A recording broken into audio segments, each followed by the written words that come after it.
salmista está orando: por favor, Senhor, não traga nenhum tipo de disciplina sobre a minha vida nesse momento.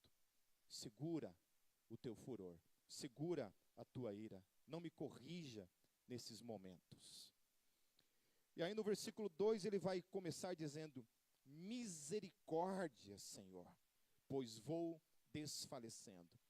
Então ele diz: Senhor, seja gracioso comigo, mostra o teu favor para comigo, mostre a tua misericórdia. Então olha só com o que ele está comparando.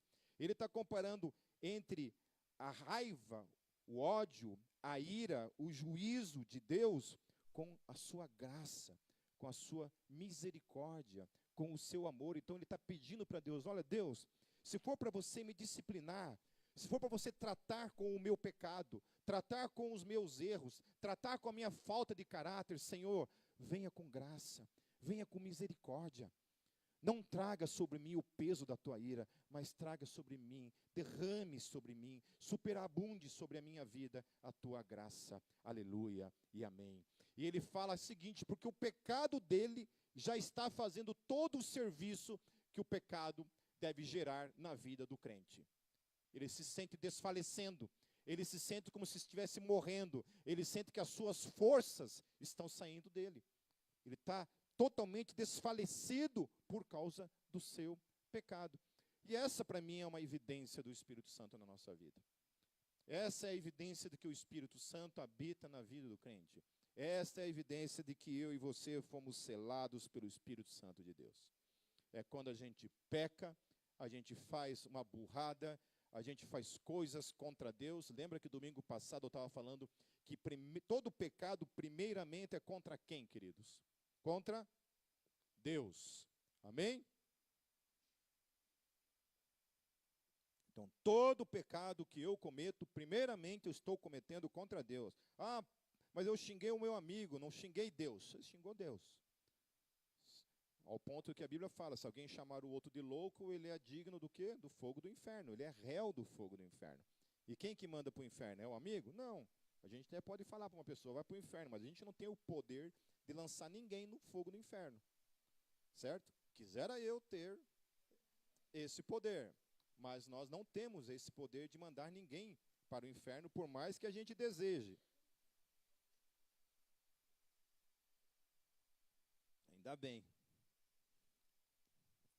Né, puberdade? Amém? Certo? Então ele está falando assim: Deus, por favor, não me julgue no momento de ira, mas haja com graça. Daí ele fala: cura-me, e aqui ele usa uma palavra, né? Cura-me, Senhor, que no hebraico é Yavé Rafá. Então ele fala: Yavé Rafá, esse é o Deus que cura, pois os meus ossos tremem. E aí, os anos 90, um pouco da teologia triunfalista, ela trouxe uma ideia de que, por exemplo, uma doença era fruto de pecado. Então, se alguém estava doente, provavelmente algum pecado que a pessoa tinha feito trouxe aquela doença sobre a pessoa. Isso era uma ideia comum em muitas teologias, em muitas igrejas naquela época, essa questão de que uma doença era fruto do pecado, né? E de fato, no Novo Testamento, tem alguns momentos em que Jesus, ao invés de ele falar seja curado, ele fala teus pecados te são perdoados, e a pessoa é curada. Mas isso se aplica a uma realidade total do pecado? Não. Né? De todas as doenças? Não. Certo? Não é assim que a coisa funciona, né? Pode ser que realmente haja certas doenças que acontecem com a gente, que pode ser em detrimento a algum tipo de pecado. Agora, determinar isso, dizer quais são, eu não tenho esse poder. Eu acho que somente Deus sabe e que pode falar, né, quando isso acontece na nossa vida, o que de fato é e o que de fato não é pecado, fruto de pecado, certo? Mas havia essa ideia. Mas eu creio que pode ser, queridos, que certos tipos de pecado podem nos fazer adoecer. Primeiramente a alma, primeiramente o coração, primeiramente a mente. Nossa mente adoece. E como fruto dessa doença nas nossas emoções, isso pode estourar realmente alguma coisa no nosso corpo. Essa semana, mais uma vez, eu já vi, olha, dezenas de médicos falando sobre a questão de a falta de perdão, a raiva, o ódio guardado no coração. Isso pode trazer câncer para a vida da pessoa. Então, não é o Pipe que está falando, não estou falando uma coisa assim como teólogo, tá certo? Não estou falando nada disso na perspectiva teológica. Eu estou falando isso na perspectiva de que alguns médicos falam isso, certo? Eu já vi vários médicos falando isso, que a falta de perdão, a raiva, o ódio guardado no coração, especialmente por outra pessoa, às vezes para com os pais, às vezes para algum irmão, né? Para alguma pessoa, isso pode trazer sobre as nossas vidas alguns tipos de doença e, inclusive, o câncer. Né? Uma das coisas, quando eu estava com gastrite e estava correndo o risco de ter que fazer uma cirurgia, porque estava me dando muito refluxo, é interessante, porque foi eu começar a tomar uma medicação para ansiedade, eu não tive mais refluxo. Então, a ansiedade, o pecado da ansiedade, essa coisa que tomava conta de mim e que afetava o meu estômago, isso estava trazendo uma doença para mim, ao ponto que por muito pouco eu não precisei passar por uma cirurgia, simplesmente pela falta de controle emocional no aspecto da ansiedade. Né? Hoje eu tomo medicação todos os dias. E por que eu estou falando isso? Porque quem está falando para vocês é o pastor dessa igreja. Certo? E que eu não aceito nessa igreja, meus queridos, em nome de Jesus, que se prevaleça aqui dentro algum tipo de ignorância, de pensar que você não, porque você tem fé, porque você é cristão, você não precisa tomar um remédio psiquiátrico. Certo? A igreja precisa se libertar dessa ideia de que psiquiatra é coisa para louco. Lá nos anos 90, essa era uma ideia que todo mundo tinha. Né? Não precisava nem do psiquiatra. Se você fosse num psicólogo, você já perguntava para você, mas você está louco? O que aconteceu com você? Era aí, ir num psicólogo, você já era visto como uma pessoa retardada, uma pessoa louca. Algum problema estava acontecendo com você. Entende? Hoje não, queridos. Hoje não. Hoje é muito difícil quem não precisa estar aí, né, fazendo uma terapia ou tomando algum tipo de medicação para te ajudar aí. Entende? Isso é falta de fé? Olha, vai plantar batata. Entendeu? Porque eu tenho muita fé. E eu acho que as pessoas não sabem como é que é o processo de aceitação. Para você aceitar ter que tomar remédio, é um processo muito difícil para quem é crente. É muito difícil para quem é cristão. Traz uma frustração muito grande para quem é cristão ter que tomar remédio para não ser ansioso. A gente se sente literalmente um cocô por causa disso. Entende?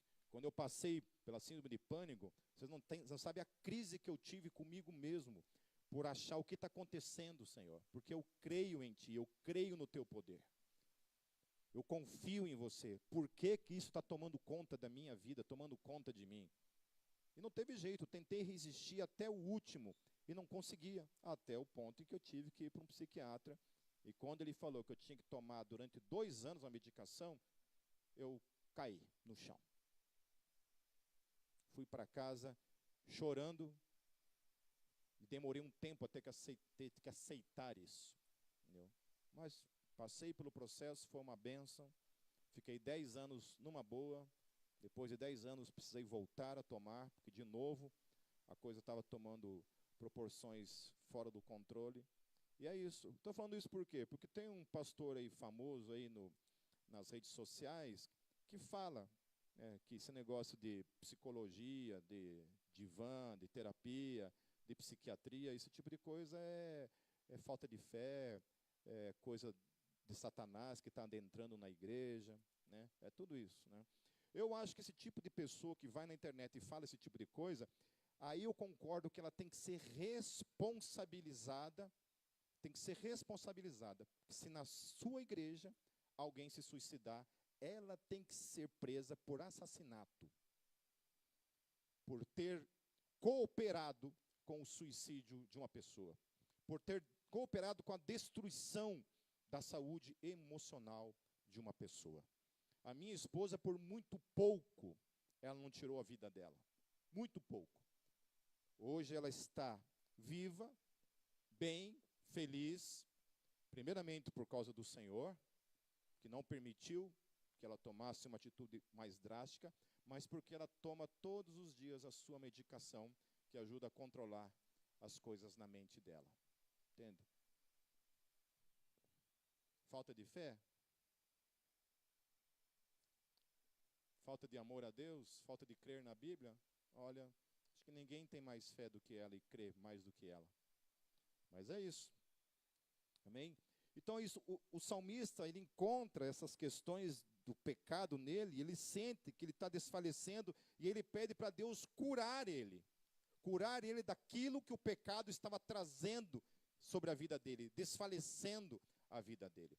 Nós temos muitas coisas, meus queridos, que é usado por Satanás para que a gente fique travado, para que a gente fique engessado, para que a gente não consiga fazer aquilo que a gente foi chamado para fazer. Uma das coisas, por exemplo, é a timidez, é a vergonha, né? O livro do John Piper, Vencendo a Incredulidade, queridos, esse é um livro que eu quero indicar para toda a igreja ler, né? A gente trabalhou ele com os homens no ano passado, todo o mês a gente trabalhou eles, as mulheres também trabalharam alguns capítulos, né? Mas é um livro de cabeceira, que você tem que ler ele uma vez por ano. E tem um capítulo que trabalha essa questão da timidez como um obstáculo, um tropeço na nossa vida, como testemunhas do reino de Deus. E que nós precisamos trabalhar e vencer isso, em nome de Jesus. Continuando, queridos, no verso 3, todo o meu ser estremece. Até quando, Senhor? Até quando? E aí, esse todo o meu ser estremece, ele está falando a palavra nefesh, no hebraico, que é alma. Ele fala, toda a minha alma estremece, toda a minha alma está contrita, todo o meu ser está contrito. Então, isso abala a alma, amém? Ela pode abalar o físico, mas ela também pode abalar a alma, ela pode adoecer a nossa alma. Então, o pecado, quando ele é praticado rotineiramente, e a gente não consegue abandonar o pecado, a gente se acostuma com o pecado na nossa vida, o pecado pode nos adoecer a nossa alma, gerar em mim e em você uma depressão, gerar em mim e em você uma ansiedade, gerar em mim e em você algum tipo de transtorno, por causa do pecado, pela falta de confissão que aquilo vai trazendo sobre as nossas vidas.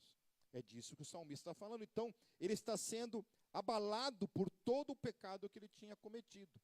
Ele sente que a alma dele está adoecida, que ela está estremecendo. E aí no versículo 4 ele fala, volta-te, Yahvé, e livra-me, salva-me por causa do teu amor leal. Essa palavra volta-te, no hebraico, fala sobre restaura, renova, repara. É isso que ele está clamando. Senhor, repara a minha alma. Repara aquilo que está errado, aquilo que o pecado destruiu na minha vida. Tem aquela música Restitui, que é uma música que eu acho que as pessoas não conseguem nem fazer uma interpretação de texto. E tem muito preconceito com essa música, mas essa música ela fala justamente disso. De alguém que tinha perdido, por causa do pecado, e isso é a história do cara que fez essa música, ele tinha cometido alguns erros na sua vida, ele tinha perdido tudo na sua vida. E ele estava arrependido daquilo, e praticamente essa música ela é esse salmo. Ela é uma oração pedindo para Deus, para que Deus restitua. Restitua aquilo que foi perdido, Senhor. Restitua aquilo que a minha imbecilidade, a minha estupidez, a minha idiotice trouxe sobre a minha vida por causa do meu pecado. Porque vamos falar a verdade, queridos, a gente faz escolha burra na vida. Como a gente faz escolha burra na vida? Há escolhas que depois não tem volta. Algumas escolhas a gente consegue ainda trabalhar e conseguir restaurar, mas tem certas escolhas que não tem volta. Não tem volta.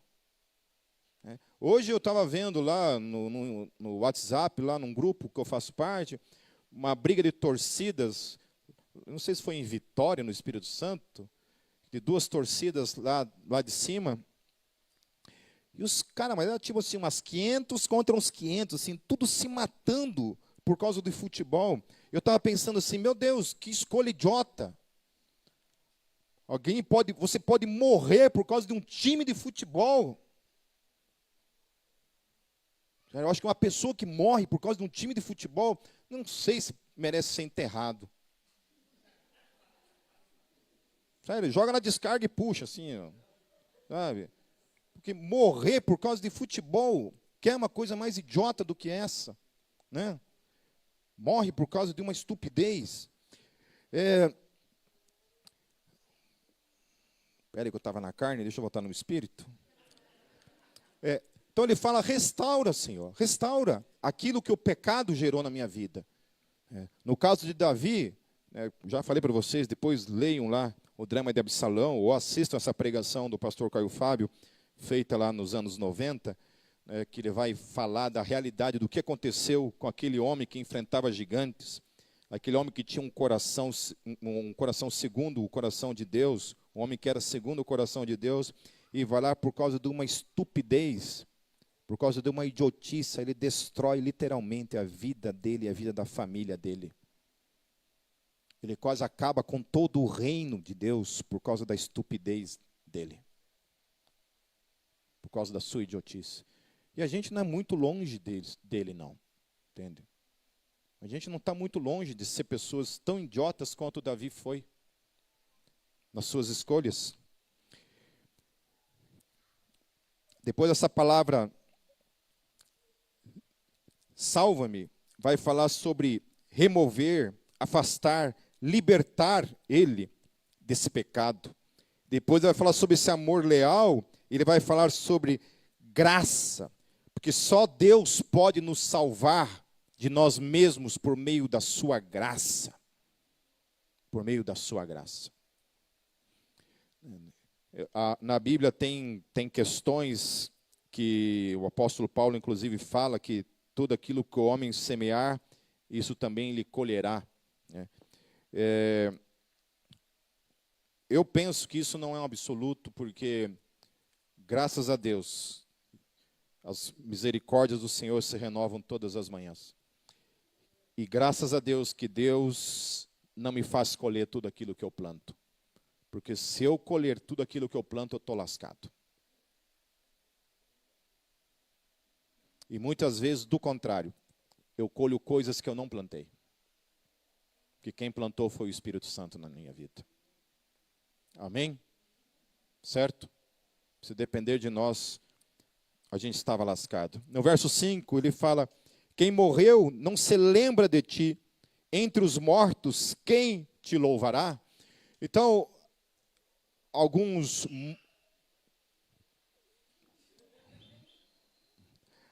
mortalistas olham para esse texto e se fundamentam nesse texto para falar que quando a pessoa morre, acaba. Literalmente, você deixa de existir quando você morre. Esse é o entendimento que os mortalistas têm desse texto. Por causa que os autores do Antigo Testamento, eles não tinham uma revelação acerca do pós-morte, não significa que o Antigo Testamento está falando coisas de modo absoluto. Porque tem coisas no Antigo Testamento que só vão ser reveladas no Novo Testamento e não no Antigo Testamento. Então as pessoas se fundamentam nessa ideia. Então, obviamente que na perspectiva do salmista, ele vai falar que mortos não louvam. Porque é muito simples. Chega em qualquer velório, começa a cantar lá um corinho lá, ó, chega com o microfone perto do morto. O morto canta? Não. Certo? Ele está fazendo simplesmente uma avaliação que qualquer imbecil pode fazer. Porque no cemitério não tem louvor. Do contrário, né, queridos? Se você está lá no meio do cemitério e começa a ouvir um louvor lá, o que acontece com você? Derruba os muros tudo no peito. Né? Então é óbvio que no cemitério, então o salmista ele não está tratando uma perspectiva do pós-morte, ele está tratando a realidade daquilo que acontece com quem morre. O morto, literalmente, aquele corpo que está ali, não tem uma perspectiva de louvor e adoração, ele não faz nenhum tipo de reflexão, Ele não fica lá no caixão refletindo acerca da sua existência. É óbvio que isso não acontece ali. Mas isso não significa que com isso nós estamos dizendo que a alma, o espírito dessa pessoa, a parte etérea da pessoa, literalmente deixou de existir. Que há uma dificuldade em relação a isso tudo. Porque quando a gente olha por essa perspectiva, se a gente deixa de existir, olha a perspectiva. A perspectiva é de que todo mundo morre, deixa de existir. No juízo final, e aí eles se dividem em dois grupos. No juízo final, quando Jesus volta, Jesus ressuscita os mortos. Então todo mundo que tinha deixado de existir volta a existir. Aí Jesus estala os dedinhos e eles deixam de existir de novo. Para quê? Para quê? Se o juízo de Deus é a inexistência do ser, para que ressuscitar? A outra coisa, que consciência existe na não existência de alguém. Como que alguém vai refletir acerca dos seus próprios pecados, das suas escolhas na não existência? Não existe consciência na não existência. E a Bíblia, em momento algum, ela fala que isso vai ocorrer. Alguns, nesse segundo grupo, vão dizer que não, que vai existir, então, um inferno temporário, conforme o número de pecados em que cada um comete, você vai pagar uma certa pena no inferno, e depois que você paga essa pena, Deus faz você deixar de existir. Então é só para você sofrer um pouquinho, e depois você volta à inexistência. Esse é o conceito que os mortalistas têm. Mas a Bíblia, em momento algum, fala isso. Eu gosto? Não. Eu gosto dessa concepção de um eterno inferno queimando? Não. Não gosto. Se eu fosse Deus, pudesse mudar, eu mudaria. Eu já falei que eu salvaria até o diabo. Não tem problema. Desde que eu vá para lá também, não tem um problema com quem vai estar lá. Mas é o que a Bíblia fala. E aí eu não posso, porque eu não gosto, porque aquilo me causa uma incomodação emocional. Uma das coisas que eu sempre falo nas aulas que eu dou em igrejas, na Jocum, onde quer que seja, que a gente não pode, a gente tem que perder essa mania que muito crente tem de fazer interpretação emocional da Bíblia. Primeiro, a tua leitura tem que passar pelas emoções. Aí, não, mas um Deus de amor não pode isso. Mas o texto está dizendo que sim. Não, mas eu não prefiro não acreditar. Mas você preferir ou não preferir não vai mudar o que o texto está falando. Amém, queridos? Então não faça interpretações emocionais acerca da Bíblia. Arque com o problema que está ali e acabou. Não. Se a Bíblia diz isso, disse, pronto. A Bíblia diz que Deus mandou Saul ir lá e matar todo mundo. É o que a Bíblia está dizendo. Não, isso não foi Deus quem fez, foi o diabo. Mas a Bíblia está dizendo que foi Deus. Não, mas eu tenho certeza que foi o diabo. Mas foi Deus. Não, eu não aceito que foi Deus. Então eu faço uma interpretação emocional do texto, mudo o texto para fazer ele dizer aquilo que eu quero, que satisfaça as minhas emoções, o meu coração, a minha forma romântica de ler e entender a Bíblia. Amém? Então vamos ser sinceros, queridos. O Deus da Bíblia é um Deus de amor, um Deus de graça, um Deus de misericórdia, mas também é um Deus faca na caveira. É um Deus fogo consumidor. É um Deus de ira, um Deus de juízo. Amém? Esse é o nosso Deus. E esse é o propósito dessa pregação. Lidar com essas questões. Então, no verso 6, estou exausto de tanto gemer, de tanto chorar, inundo de noite a minha cama, de lágrimas encharco o meu leito. Então você vê que é um cara que está profundamente arrependido, amargamente arrependido, chorando, se quebrantando em arrependimento dos seus pecados. E aí é uma questão que eu tenho que trazer a reflexão para a minha vida e você para a tua vida. Como que o pecado anda na minha vida? O pecado tem gerado em mim esse tipo de contrição, esse tipo de arrependimento, esse tipo de quebrantamento, esse tipo de convicção ao ponto de levar a gente realmente a chorar. Você já chorou de arrependimento, queridos? Já chorou? por algo que você fez que você não devia ter feito. Chorou amargamente, gostaria de ter voltado no tempo, fazer igual o The Flash, né, voltado no tempo e mudado as coisas. Diversas vezes eu quis voltar no tempo e desfazer aquilo que eu tinha feito. E quantas vezes fui para minha cama chorar, gritar de desespero. Deus, tem misericórdia de mim, Senhor. Tem misericórdia de mim. Eu tenho muito medo, queridos, quando a gente perde isso na vida da gente. Esse sentimento de santidade que o Espírito Santo gera em nossas vidas. Eu tenho muito medo disso. Quando a gente se torna uma igreja, a gente se torna filhos de Deus que simplesmente se acostumam com o pecado e o pecado não gera mais em nossas vidas nenhum tipo de constrangimento, dor, sofrimento, porque o Espírito Santo que está em nós, ele geme dentro de cada um de nós, quando nós pecamos. Os meus olhos se consomem de tristeza, fraquejam por causa de todos os meus adversários. Imagine quantas pessoas estavam olhando para ele, vendo a derrota dele por causa do pecado, do tipo, você não era aquele crentinho lá? Não era você, aquele que ficava falando de santidade, julgando as pessoas? Não era você, o santo, o puro? Olha agora a situação em que você está. Então imagine isso, o escândalo. Quando eu vejo esse escândalo vindo de pessoas que compõem a liderança da igreja no Brasil, queridos, não há alegria nenhuma, não há festa nenhuma. Do contrário, todos nós deveríamos chorar por causa dessas coisas acontecendo com a igreja. Deus tenha misericórdia dessas coisas, dessa podridão que muitas vezes vem à tona, vem e mostra, mostrando a podridão da igreja. Expõe a tua vida então, põe lá no Instagram, lá toda a tua podridão. Não há alegria.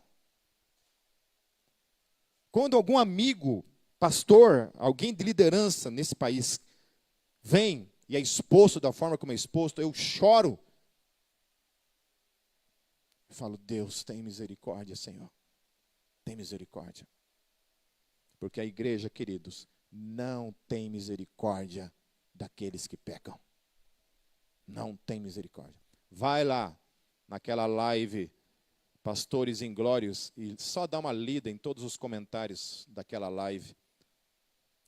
Dá uma lida lá, para vocês verem o que a igreja fala daqueles que caíram. Não tem chance ao arrependimento. E se existe algum tipo de arrependimento, ainda que se arrependam, nunca mais devem pisar numa igreja. Nunca mais devem testemunhar de Jesus. Isso tem a ver com o evangelho? Só se for de Satanás. Não o evangelho do Senhor Jesus. Eu não estou dizendo a pessoa que não se arrepende, que quer viver na esculhambação mesmo. Ok, que vá viver. Agora, aqueles que se arrependem dos seus pecados, que amargamente choram por causa dos seus pecados e voltam-se para Deus, nós devemos fechar as portas para essas pessoas. Eu louvo a Deus porque nesses 25 anos de Gólgota, nós nunca excluímos ninguém dessa igreja. Por qualquer pecado que seja. Por qualquer pecado que seja. Não. Nunca precisamos disso. Do contrário, sempre estendemos o abraço da graça e da misericórdia, porque onde abundou o pecado, superabundou a graça de Deus. Amém? Amém? O dia que pecado tiver mais força e mais peso do que a graça de Deus nessa igreja, vamos fechar as portas e fazer outra coisa na nossa vida, queridos. Porque Jesus perdeu naquela cruz. Se o sangue precioso dele naquela cruz não foi suficiente, nada mais será. Amém? No verso 8, afaste-se de mim todos vocês que praticam mal, porque o Senhor ouviu o meu choro. Isso remete lá em Mateus 7, olha só o que o Jesus de amor, o Jesus que é legal, mas quem estraga é o fã-clube. Olha o que esse Jesus, que o fã-clube estraga, falou acerca daqueles que gostam de falar esse tipo de coisa. Lá em Mateus 7, versículos 22 e 23, diz assim, muitos me dirão naquele dia, Senhor, Senhor, não profetizamos nós em teu nome, e em teu nome não expulsamos demônios, e em teu nome não fizemos muitas maravilhas? E então lhes direi abertamente: nunca vos conheci, apartai-vos de mim, vós que praticais a iniquidade. Jesus está falando isso para mim e para vocês, queridos. Olha, você que gosta de esculhambação, você que acha que pecado, que igreja, que o reino, que a vida cristã é a casa da mãe Joana, que a gente pode esculhambar e fazer o que bem entende, sem se arrepender, sem buscar mudança, sem buscar transformação, cuidado. Se existe um texto na Bíblia que me faz estremecer, é esse texto. Eu creio no Senhor Jesus, eu creio na graça do Senhor Jesus, todos os dias, mas às vezes dá um medinho. Dá um medinho de na hora a gente chega lá diante dele e fala assim: olha, não te conheço. Mas por que, Jesus? Porque você sempre está na sacanagem.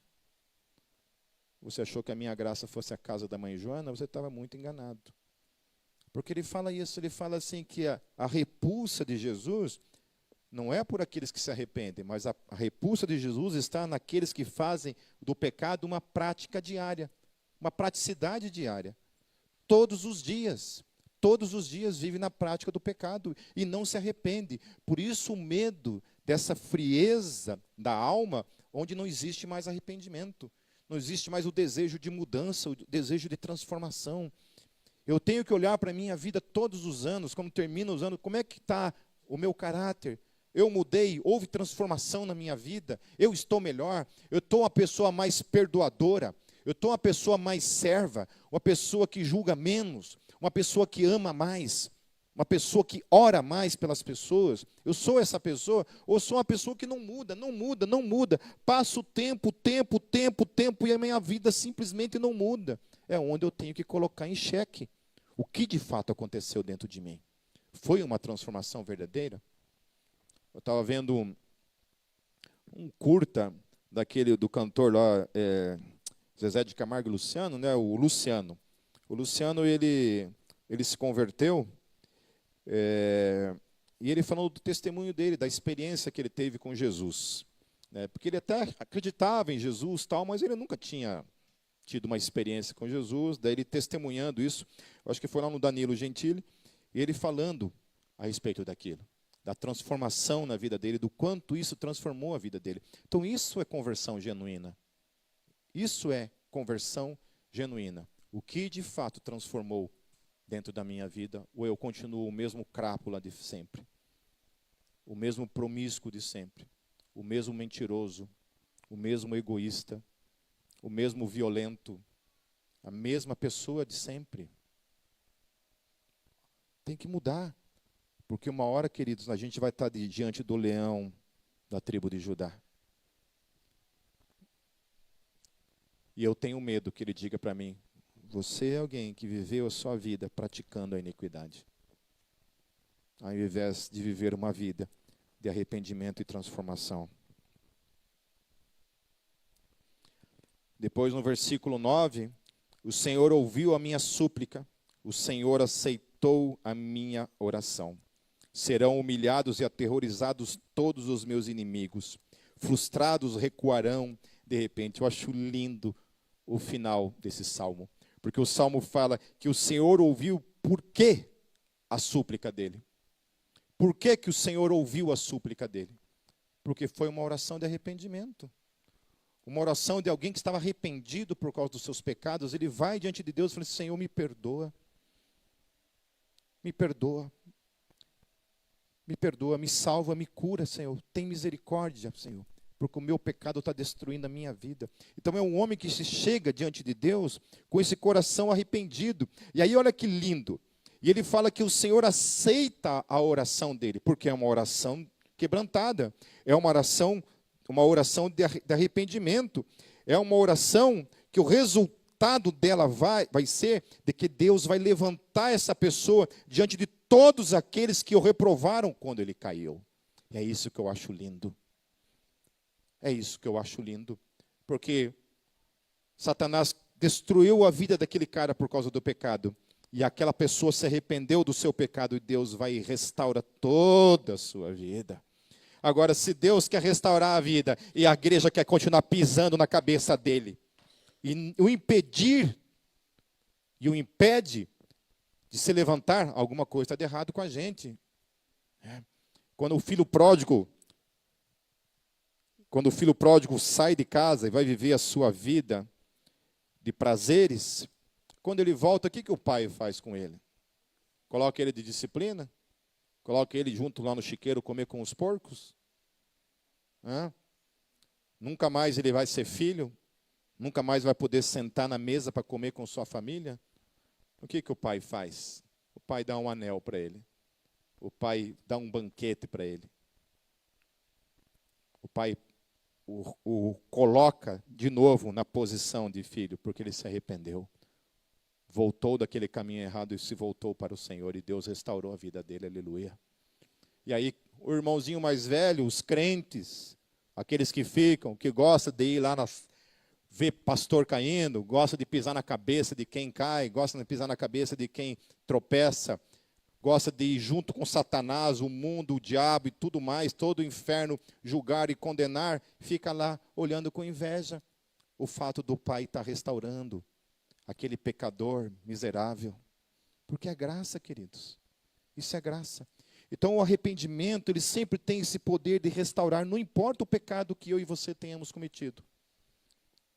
O nosso Deus tem esse poder de restaurar as nossas vidas.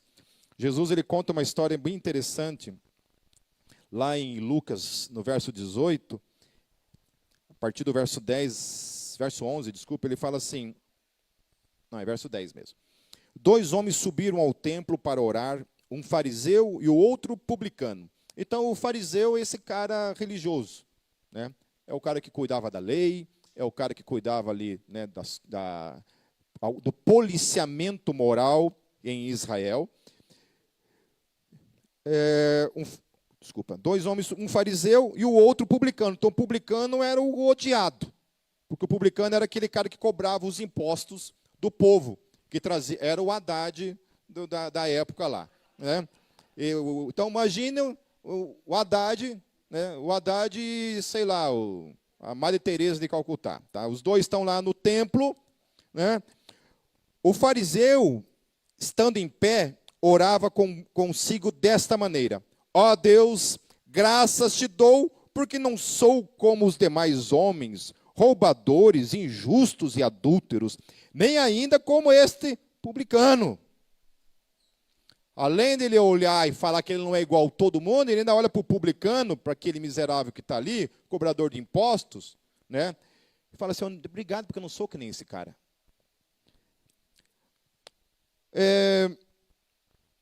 Daí ele fala: jejuo 2 vezes na semana e dou o dízimo de tudo quanto possuo. O publicano, porém, estando em pé de longe, nem ainda queria levantar os olhos ao céu, mas batia no peito, dizendo: ó Deus, tem misericórdia de mim, pecador. Essas não são as minhas palavras, mas são as palavras do Senhor Jesus. E aleluia por isso. Porque não é o Pipe, é o Senhor Jesus. Digo-vos que este desceu justificado para a sua casa, e não aquele, porque aquele que a si mesmo se exalta será humilhado, e qualquer que a si mesmo se humilha será exaltado. Aleluia! Aplauda o Senhor Jesus por isso.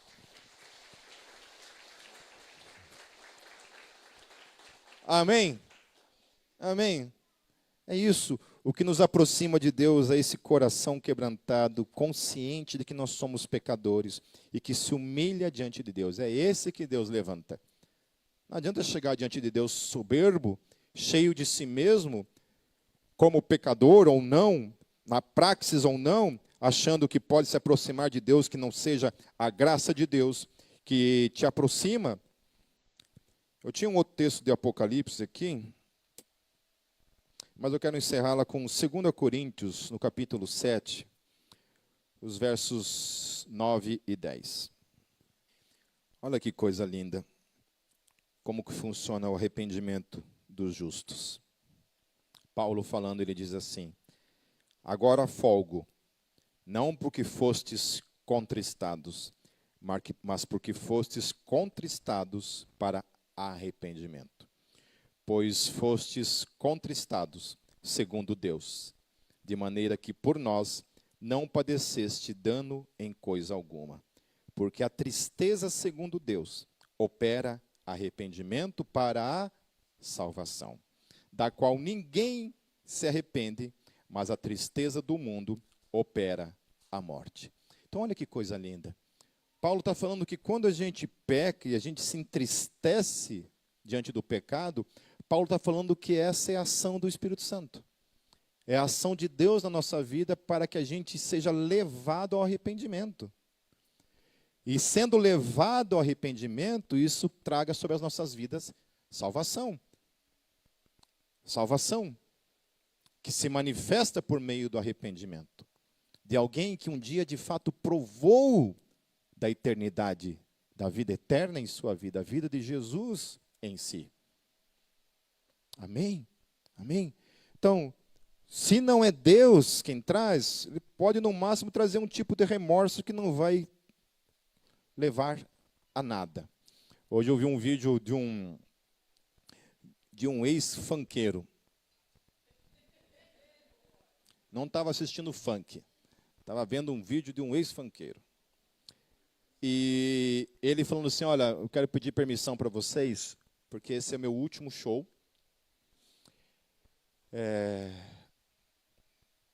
Mas eu queria pedir permissão para vocês, falou algumas coisas, né?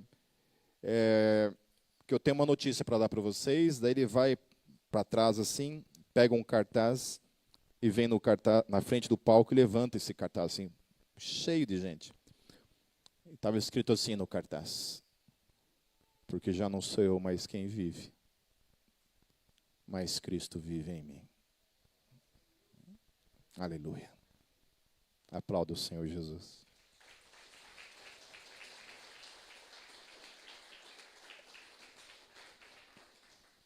Amém? Por que nós não vivemos mais na praticidade do pecado? Porque Jesus vive em nós. E por que se nós cometermos pecado, isso nos leva ao arrependimento? Porque Jesus vive em nós. Porque Deus não coabita com o pecado. E qual é a forma de nós nos livrarmos do pecado? Por meio da confissão, do arrependimento. Amém? Amém, queridos? Porque a oração do arrependimento é o que conduz à salvação. Todos os dias, esse é o caminho que nós devemos trilhar. Porque todos nós erramos e pecamos. Mas jamais devemos viver uma vida sem a busca do arrependimento. Sem a contrição e a tristeza que o nosso espírito sente quando a gente peca contra o nosso Senhor. Amém?